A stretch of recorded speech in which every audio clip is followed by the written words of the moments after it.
The Canary Islands. This tiny Spanish archipelago, formed by volcanic islands, is located in the Atlantic Ocean, south of mainland Spain. They are unlike any other region in Spain. Often called the Hawaii of Europe, the Canary Islands deserve international recognition for their unique qualities. Their landscapes vary from lava deserts to cloud forests, and from sand dunes to volcanic peaks, offering some powerfully strange, yet inspiring scenery. Each island has a unique personality, from the golden sands of Fuerteventura to the lush greenery of La Palma, the black sand volcanic beaches, and the red tones of Lanzarote, as if from another planet. Let's explore together and discover the most interesting and extraordinary facts about the Canary Islands. Let's see where the Canary Islands are located. Dotted in a gentle curve, the Canary Islands archipelago is found in the Atlantic Ocean, west of Morocco in Saharan Africa. If you look at a map, you'll be surprised how close the Canary Islands are to the African continent. In fact, their geographical location is on the African tectonic plate. They are so close that the easternmost islands are just over 100 kilometers from the African coast, while mainland Spain is 1,056 kilometers away. The total area of these volcanic islands is 7,447 square kilometers, similar to the area of Puerto Rico. But we might ask, are the Canary Islands a country? Although located on the African continent, it is an autonomous community of Spain, called the Autonomous Community of the Canary Islands. But why are they called the Canary Islands? Perhaps you imagined their name derives from canary birds, but actually, their name comes from the Latin Insula Canaria, meaning island of dogs, because the island was inhabited by wild dogs when the Spanish arrived in the late 15th century. Now, let's talk a bit about their climate. Located on the edge of the tropics, west of Morocco, the Canaries enjoy a generous supply of sunshine, pleasantly tempered by the warm winds from the Sahara. This means these islands enjoy a pleasant climate all year round, with average temperatures of 18 degrees Celsius in winter and 24 degrees Celsius in summer. Due to their pleasant climate, they are a popular destination for Europeans who flock here in search of the much-desired winter sun, being visited by more than 12 million tourists a year. The flora of the Canary Islands is unique. Their landscapes include 4 of the highest peaks in Spanish territory and are home to 4 of the country's national parks. In total, there are over 140 protected natural spaces. The Canary Islands are home to over 1,800 species, of which 540 are endemic plants. For this reason, botanists are attracted to the unusual character of these exceptional plants. The seabed surrounding the Canary Islands is mainly composed of volcanic rocks, which is one of the reasons for the richness of the local marine life, including some 600 species of algae. But how many Canary Islands are there? With a total population of over 2.2 million inhabitants, the entire archipelago consists of 8 islands, divided into 2 provinces. That's why the Canaries have 2 capitals, Santa Cruz de Tenerife, which is the largest and most popular of them, capital of the province of Santa Cruz de Tenerife, formed by 4 islands, Tenerife, La Gomera, La Palma, and El Hierro, and Las Palmas de Gran Canaria, capital of the province of Las Palmas, formed by 4 islands, Gran Canaria, Fuerteventura, Lanzarote, and La Graciosa, which is the smallest of all. Let's begin our tour by exploring the province of Las Palmas. Gran Canaria. Gran Canaria, located in the heart of the archipelago and with an area of 1,560 square kilometers, is the 3rd largest island in the Canaries. It's one of the most populated islands, with 830,000 inhabitants to be exact. a third of the archipelago's population. Gran Canaria is the second most visited island in the archipelago after Tenerife. Each year, it receives more than 3.3 million visitors, attracted by its beautiful landscapes, its always mild climate, and its numerous tourist attractions.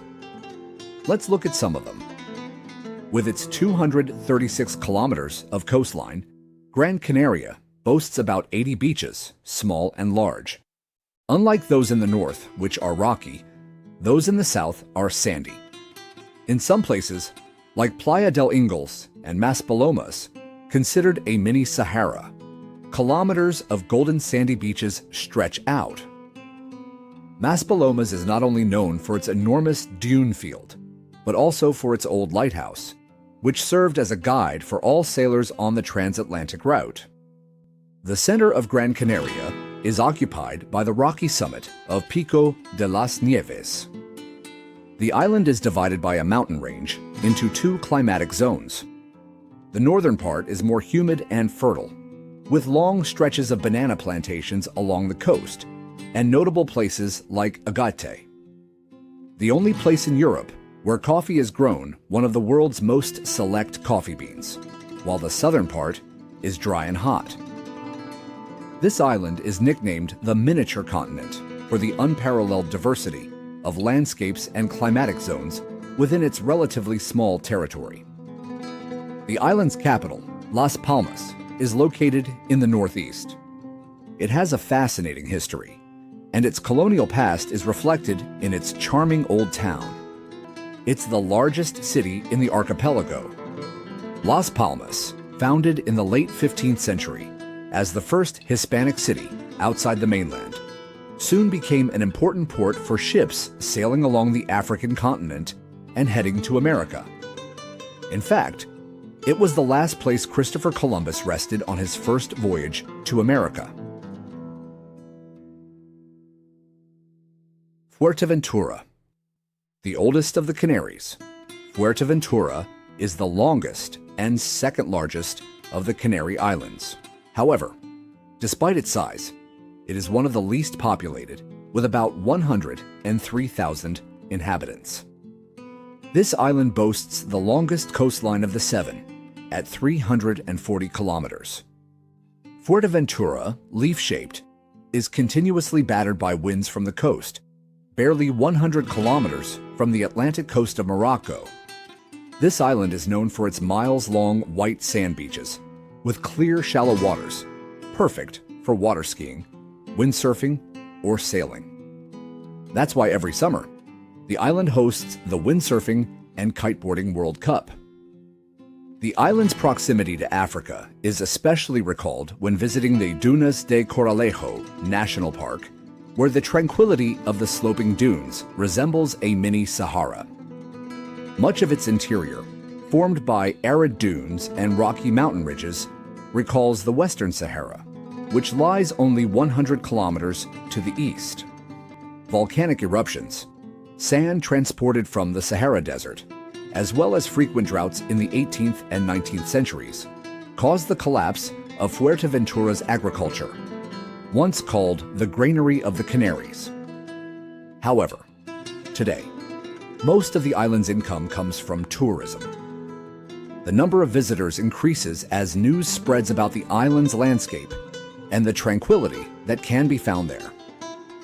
On the eastern coast, there are steep cliffs and coves, due to the existence of caves and underground rock formations.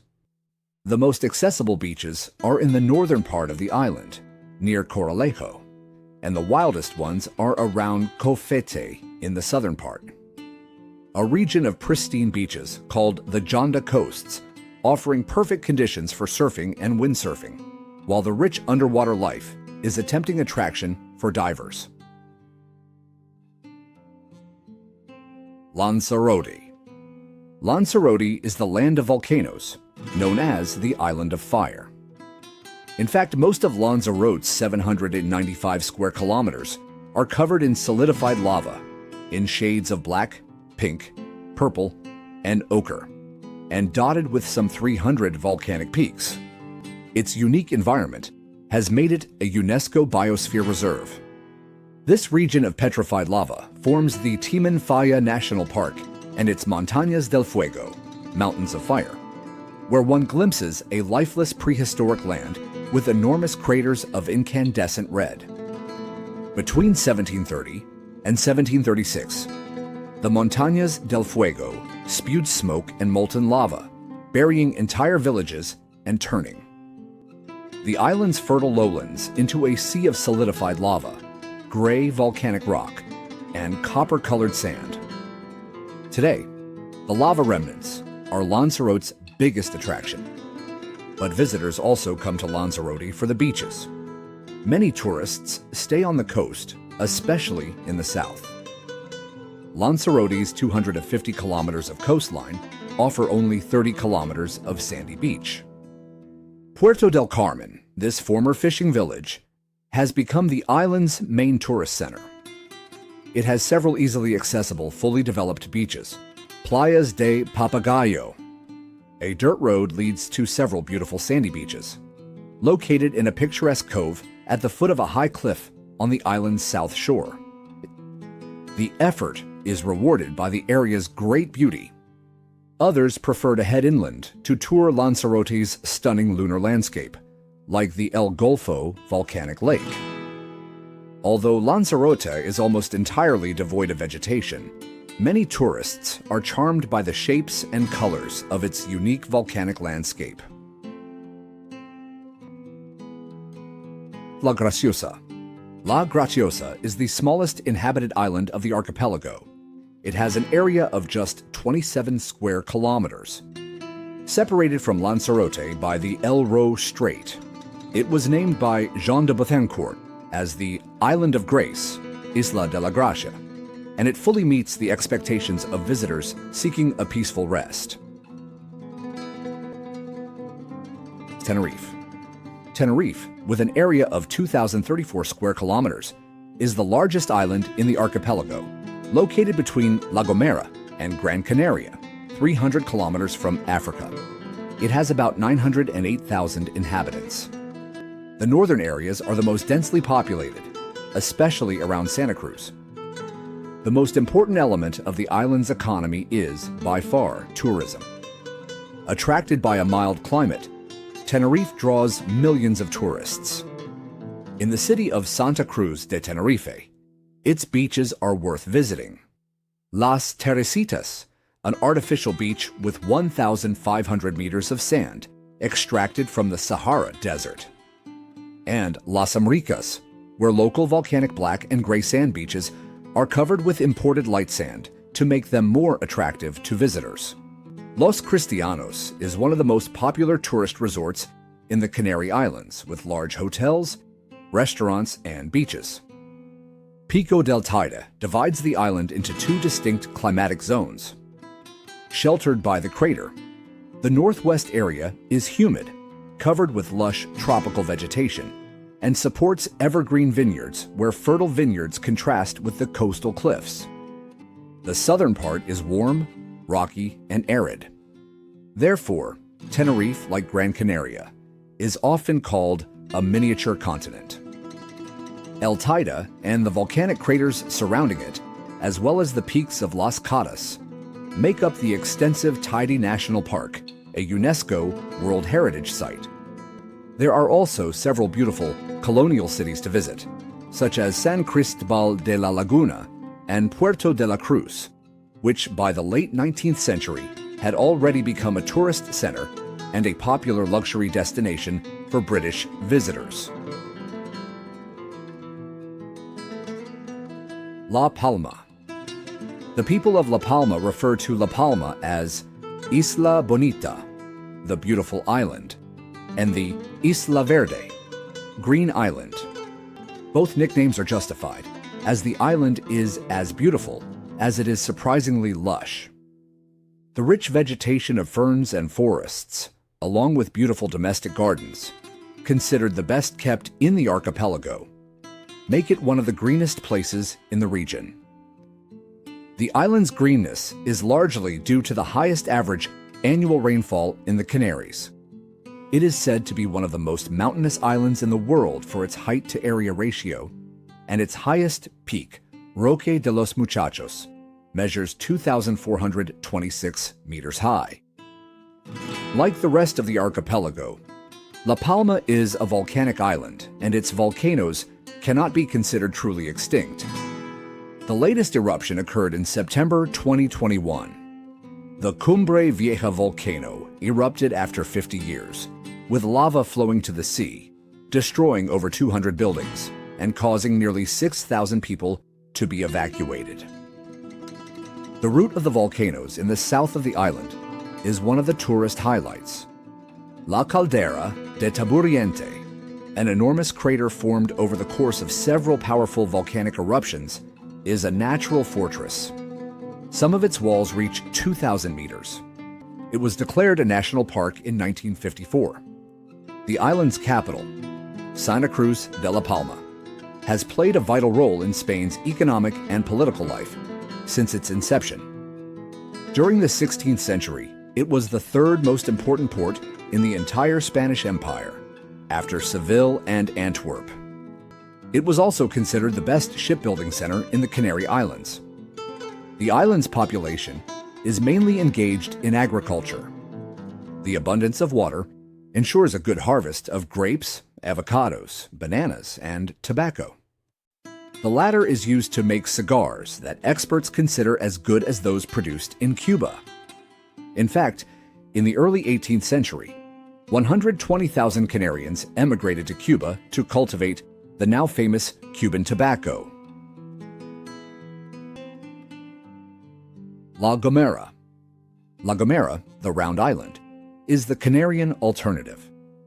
At just 378 square kilometers, it has little tourist infrastructure and only small pebble and sand beaches, rich in unspoiled areas seemingly untouched by tourism. The island is an excellent place for hiking.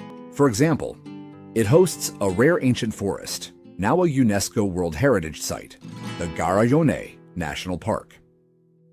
With an area of 40 square kilometers, La Gomera's National Park is the largest intact area of ancient forest in the archipelago.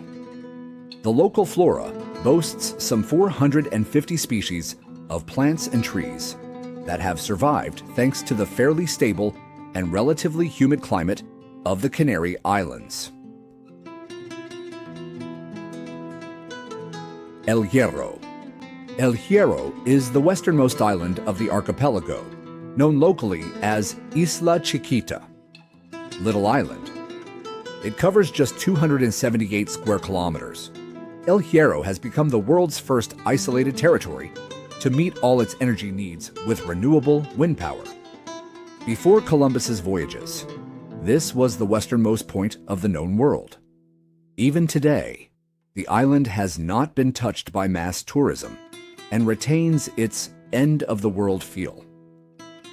In 2000, UNESCO declared El Hierro a biosphere reserve, and in 2014, it was also named a geopark for its geological richness and sustainable energy programs.